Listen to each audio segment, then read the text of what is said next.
ഇത് റീസെൻ്റ്ലി അടൂർ ആനന്ദപ്പള്ളി എന്ന സ്ഥലത്ത് കംപ്ലീറ്റ് ആക്കിയിരിക്കുന്ന ഒരു വർക്കാണ്. ഒരു ബേ വിൻഡോ വിത്ത് വാർഡ്രോബാണ് ചെയ്തിരിക്കുന്നത്.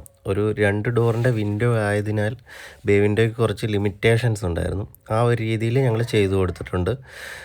താഴെ ഒരു 3 ഡോറിൻ്റെ ക്യാബിൻ ഇരു സൈഡുകളിലായിട്ടും നടുക്ക് ബേ വിൻഡോയുടെ തൊട്ട് താഴെ 4 ഡ്രോയറും പ്രൊവൈഡ് ചെയ്തിട്ടുണ്ട്. തൊട്ട് മുകളിലായി ലോഫ്റ്റ് കൊടുത്തിട്ടുണ്ട്. ലോഫ്റ്റിൽ പ്രത്യേകിച്ച് പാർട്ടീഷനോ ഒന്നും ചെയ്തിട്ടില്ല.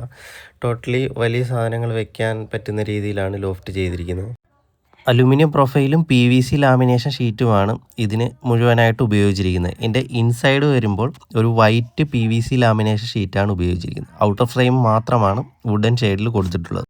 ലെഫ്റ്റ് സൈഡിലെ ക്യാബിനിൽ കംപ്ലീറ്റ് ഷെൽഫുകളാണ് കൊടുത്തിരിക്കുന്നത്. റൈറ്റ് സൈഡിൽ ഒരു സൈഡിൽ ഷെൽഫും ഒരു സൈഡിൽ ഹാങ് ചെയ്യാനുള്ള പോർഷനും തൊട്ട് താഴെയായിട്ട് ഒരു സേഫ്റ്റി ലോക്കർ വിത്ത് ഡ്രോയറാണ് കൊടുത്തിട്ടുള്ളത്. അതിൻ്റെ തൊട്ട് താഴെയായിട്ട് 2 ഫയൽ റാക്കും കൊടുത്തിട്ടുണ്ട്. അത് നോർമൽ ഡ്രോയേഴ്സാണ് കൊടുത്തിട്ടുള്ളത്. അത് ക്ലയൻറ്റിൻ്റെ ആവശ്യപ്രകാരമാണ് അങ്ങനെ 2 ഡ്രോയേഴ്സ് ചെയ്തിട്ടുള്ളത്. വാർഡ്രോബിൻ്റെ ഇൻറ്റീരിയർ ഇതാ ഈ രീതിയിലാണ് വരുന്നത്. അത്യാവശ്യം നല്ല രീതിയിൽ തന്നെ സ്റ്റോറേജ് ആക്കി ചെയ്തു കൊടുക്കാൻ പറ്റിയിട്ടുണ്ട് ഈ വർക്കിൽ.